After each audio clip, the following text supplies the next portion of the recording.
दोस्तों and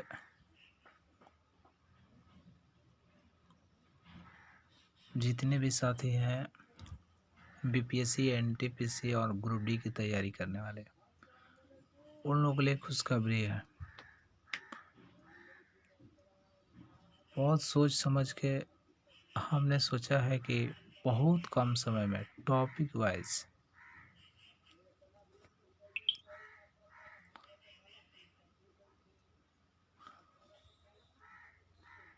wise आपके syllabus जितना से जितना जल्दी कैसे ख़त्म हो और उसका फुल रिवीजन कैसे हो, उसके लिए मैं ज़बरदस्त रणनीति बनाया हूँ।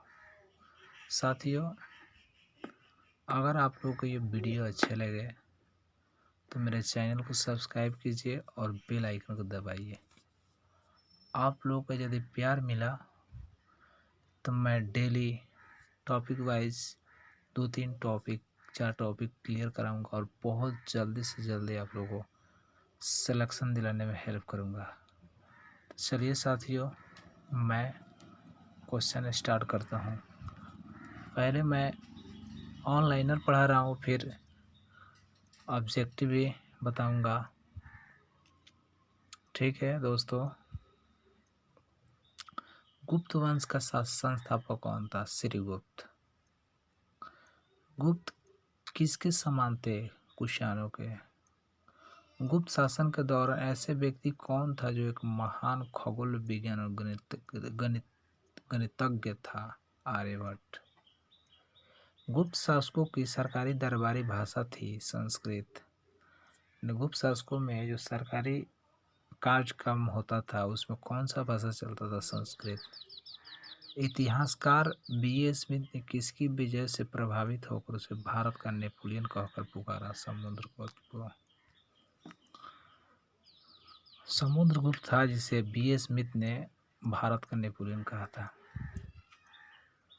गुप्त वंश का वह राजा कौन था जिसने हुनों को भारत पर आक्रमण करने से रोका? स्कंदगुप्त। राजवंश किस लिए प्रसिद्ध था? राजवंश था जो किस लिए प्रसिद्ध था? कला स्थापत्य के लिए। अजंता कलाकृति किससे संबंधित है? गुप्त काल से। कवि कालिदास किसके राजकवि थे? चंद्रगुप्त के। अजंता चित्रकारी की विषय वस्तु किससे संबंधित है? बौद्ध धर्म से। उत्तर गुप्त युग में जो विश्वविद्यालय प्रसिद्ध हुआ वह था नालंदा विश्वविद्यालय। एरनाबिलक का संबंध किस शासक से है? भानुगुप्त से।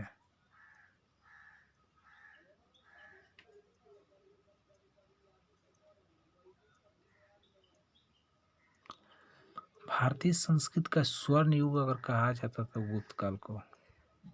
फाहन कहाँ का निवासी था? चीन का। सेतु बांध का रचनाकार प्रवेशन किस वंश का शासक था? वाकटक का। किस गुप्तकालीन शासक को कविराज कहा गया? समुद्रगुप्त। स्कंदगुप्त को किस स्तंभ लेख में सक्रोपम कहा गया? सक्रोपम कहा गया कहोम स्तंभ लेख में। नगरों को कार्मिक पतन किस काल की एक महत्वपूर्ण विशेषता थी? गुप्त काल के। नगरों की एक कार्मिक पतन किस काल की एक महत्वपूर्ण विशेषता थी? गुप्त काल के। किस वंश के शासकों ने मंदिर एवं ब्राह्मणों को सबसे अधिक ग्राम अनुदान में दिया था? कहने का मतलब है कि किस वंश के शासक ने मंदिरों एवं ब्राह्मणों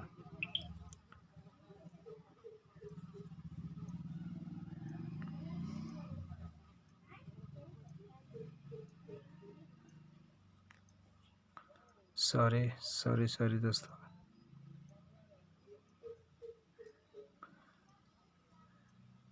किस वंश के शासकों ने मंदिर एवं ब्राह्मणों को सबसे अधिक ग्राम अनुदान में दिया था? मतलब गांव अनुदान में दान में दे दिया था गुप्त वंश के शासकों ने। दिल्ली के मेहरौली के कुवत उल इस्लाम मस्जिद के प्रांगण में स्थित प्रसिद्ध लौह स्तंभ किसकी स्मृति मतलब किसके याद में बनाया गया था? चंद्रगुप्त के। कालिदास द्वारा रचित मालविका का अग्निमित्र नाटक का नायक था अग्निमित्र। समुद्र के सैनिक उपलब्धियों को वर्णन उसके किस अभिलेख में उपलब्ध है?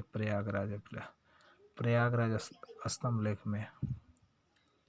किस काल में स्त्रियों को पुरुषों के बराबरी थी? स्त्री और पुरुष मतलब बराबर का हकदार था गुप्त काल में। कौन सा राजवंश हुनों का आक्रमण से अत्यंत विचलित हुआ? गुप्त वंश। अजंता गुफाओं की सरेखी जैसी गुफाएं मध्य प्रदेश में कहाँ है? बाग, जो धारा में है।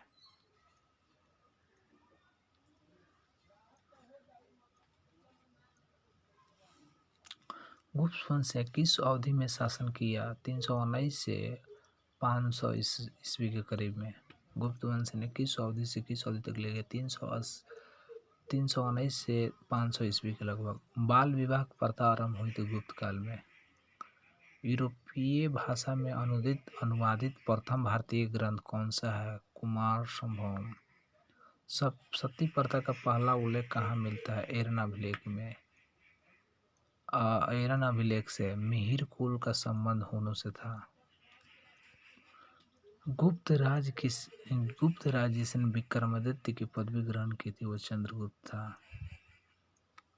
और गुप्त राजा वह कौन सा गुप्त राजा था जो विक्रमादित्य के पद धारण किया था? तो चंद्रगुप्त द्वितीय था। गुप्त काल में उत्तर भारतीय व्यापार किस पतन से संचालित होता था?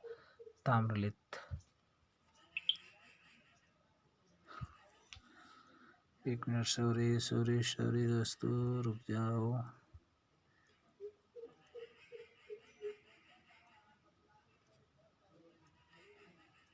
कहाँ थे हम लोग? गुप्त काल में उत्तर भारतीय व्यापार किस पतन से संचालित होता था? ताम्रलिप्ति से। गुप्त शासकों द्वारा जारी किए गए चांदी के सिक्के कहलाते थे रूपयक। किस गुप्त शासक ने नालंदा विश्वविद्यालय के संस्थापक माना जाता है? कुमारगुप्त। पुनरावर्तन मुक्ति प्रांत अवस्थित थी उत्तर बंगाल में। वो प्रथम भारतीय विद्वान कौन था जिसने गणित को एक पृथक विषय के रूप में स्थापित किया? आर्यभट्ट। तांबा का सिक्का जारी करने वाला पहला गुप्त शासक कौन था? रामगुप्त। कालिदास की किस कृति की गिनती विश्व की 100 प्रसिद्ध साहित्य कृति में होती है? अभिज्ञान शाकुंतलम।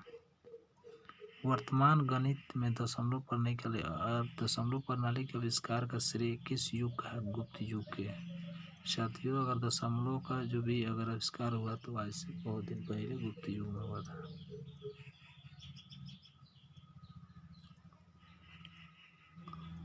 गुप्त काल का सर्वाधिक लोकप्रिय देवता थे विष्णु।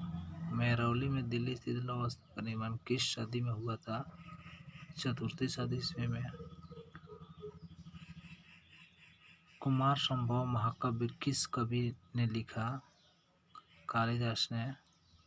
नालंदा विश्वविद्यालय की स्थापना का युग था गुप्त। मतलब नालंदा विश्वविद्यालय गुप्त युग में बना था। युग में भू राजस्व की दर की गुप्त उपज का छठा भाग था। मतलब जितना भाग तो उसमें छठा हिस्सा ले लेता था राजा। थैंक यू दोस्तों। आप लोग अगर अपना प्यार प्रकट करेंगे, दिखाएंगे, अगर आप लोग लाइक करेंगे, सब्सक्राइब करेंगे तो मैं फिर इस तरह के वीडियो इस रूप मेरा पहला वीडियो था, इससे बेहतर तरीक़े से आप लोग पास प्रेजेंट किया जाएगा और सब कुछ बदलाव के साथ, और बहुत जल्दी बहुत अच्छा खासा तैयारी करा दिया जाएगा। तो इसलिए चैनल को सब्सक्राइब कीजिए और बेल आइकन को दबाइए और कमेंट करना ना भूलिए।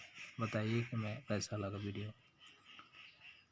पता है कि थोड़ा सा शुरुआत में पहले वीडियो था, इसलिए ऐसा बात नहीं कि पहले वीडियो कुछ अल्टर सल्टर हुआ हल्का फुल्का, तो ऐसा ही होता रहेगा। बहुत बेहतर से प्रकट करेंगे आप लोगों को, बस हावड़ाइएगा नहीं। Thank you.